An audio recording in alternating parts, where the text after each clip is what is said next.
Aiwa silks, Kasaragod, Kanhangad, Mangalore.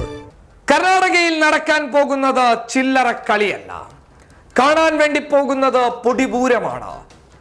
രാഷ്ട്രീയ നാടകത്തിന്റെ അന്ത്യം കുറിക്കലായിരിക്കും ഈ ഉപതിരഞ്ഞെടുപ്പ്.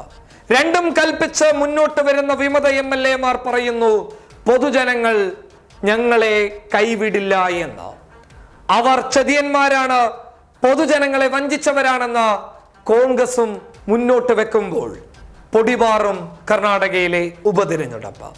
ശക്തരായ സ്ഥാനാർത്ഥികളെ തന്നെ കോൺഗ്രസ് 14 മണ്ഡലങ്ങളിൽ നിർത്തിക്കഴിഞ്ഞിരിക്കുന്നു. അതായത് 14 മണ്ഡലങ്ങളിലെ സ്ഥാനാർത്ഥികളുടെ പട്ടിക കോൺഗ്രസ് പുറത്തുവിട്ടിരിക്കുകയാണ്.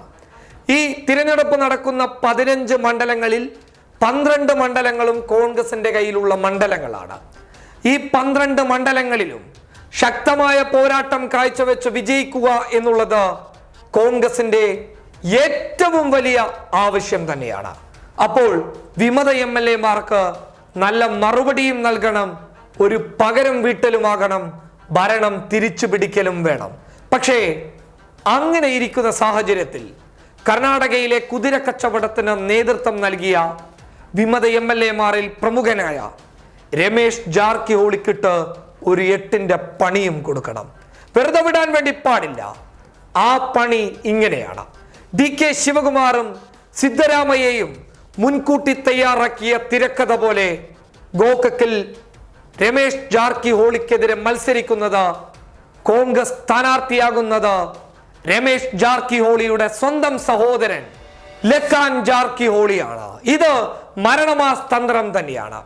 രമേശ് ജാർക്കിഹോളി നേരിടേണ്ടത് സ്വന്തം കൂടപ്പിറപ്പിനെയാണ്. കർണാടകയുടെ രാഷ്ട്രീയത്തിൽ ചിലപ്പോൾ വിരലിലെണ്ണാൻ പറ്റുന്ന സംഭവം മാത്രമായിരിക്കും ഇങ്ങനെ ഉണ്ടായിരിക്കുന്നത്. എന്തായാലും ഈ ഉപതിരഞ്ഞെടുപ്പിൽ ശക്തമായ പോരാട്ടം തന്നെ നമുക്ക് കാണാൻ വേണ്ടി സാധിക്കും.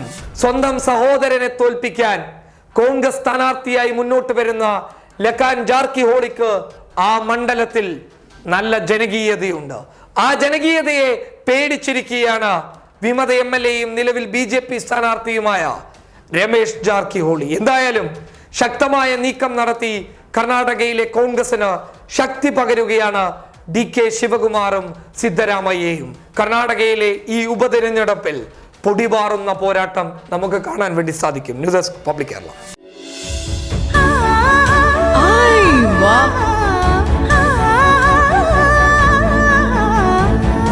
Aiwa silks, Kasaragod, Kanhangad, Mangalore.